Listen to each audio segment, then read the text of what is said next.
মোবাইলে রিংটোনের শব্দে ঘুমটা ভাঙল তনুজার। রাত্রি 3:15 চৈতির ফোন। ঘুম চোখে রিসিভ করলো। কিরে, এত রাত্রে ফোন কেন?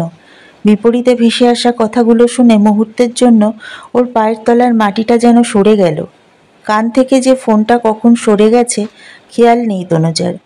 কান্নার দমকে চৈতির স্বর অস্পষ্ট তখনও।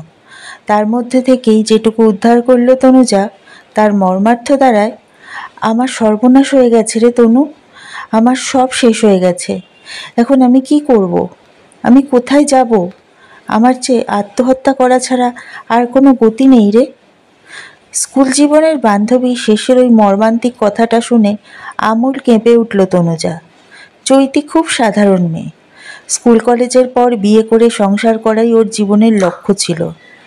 তনুজার মতো চাকরি করে দীর্ঘদিন অনুরা থাকা তার কল্পনার অতীত। তবু দুই মেরুর বাসিন্দা এই দুটি মেয়ের বন্ধুত্বটা কিভাবে যেন টিকে গিয়েছিল। বাবার পছন্দেই রূপমকে বিয়ে করে আজ 2 বছর হলো সুখে সংসার করছে ও। কিন্তু সত্যি কি সুখে ছিল ও? ফোনের ওপার থেকে চৈতির বলা এক একটা কথা যেন গরম শলাকার মতো বিঁধছে তনুজার কানে।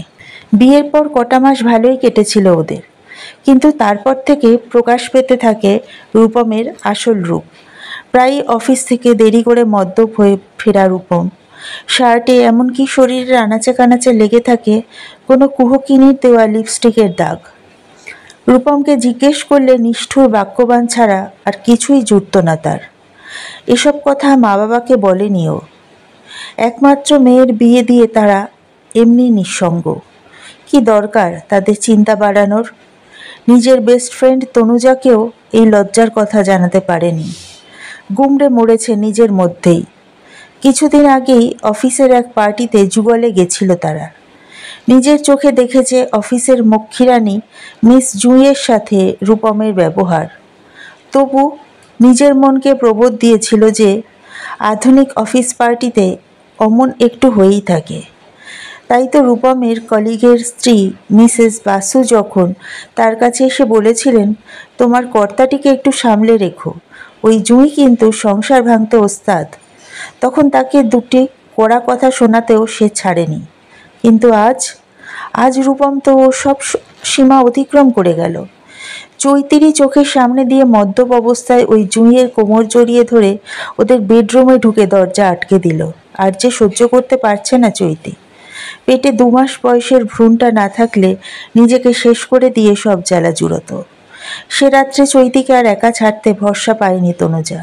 সারা রাত তার সাথে ফোনে কথা বলে গেছে। ভোর হতেই স্কুটি নিয়ে বেরিয়ে পড়েছে মিনিট 20 দূরত্বে থাকা চৈতির ফ্ল্যাটের উদ্দেশ্যে। তার যাবতীয় সব জিনিস নিয়ে চলে এসেছে নিজের ফ্ল্যাটে। মা মারা যাবার পরে বিশাল ফ্ল্যাটে ও একাই। স্কুল থেকে ফিরে এই খাঁ ফ্ল্যাটে একদম দম বন্ধ হয়ে আসতো তনুজার। আজ থেকে আর তা হবে না। ডিভোর্স পেতে অসুবিধা হবে না চৈতির। যতদিন না বাচ্চাটা হচ্ছে বিশ্রামে থাকবে ও। তারপর না হয় চাকরির চেষ্টা করবে। 2 মা মিলে ঠিক পারবে 20 থেকে একটা ফুল ফোটাতে।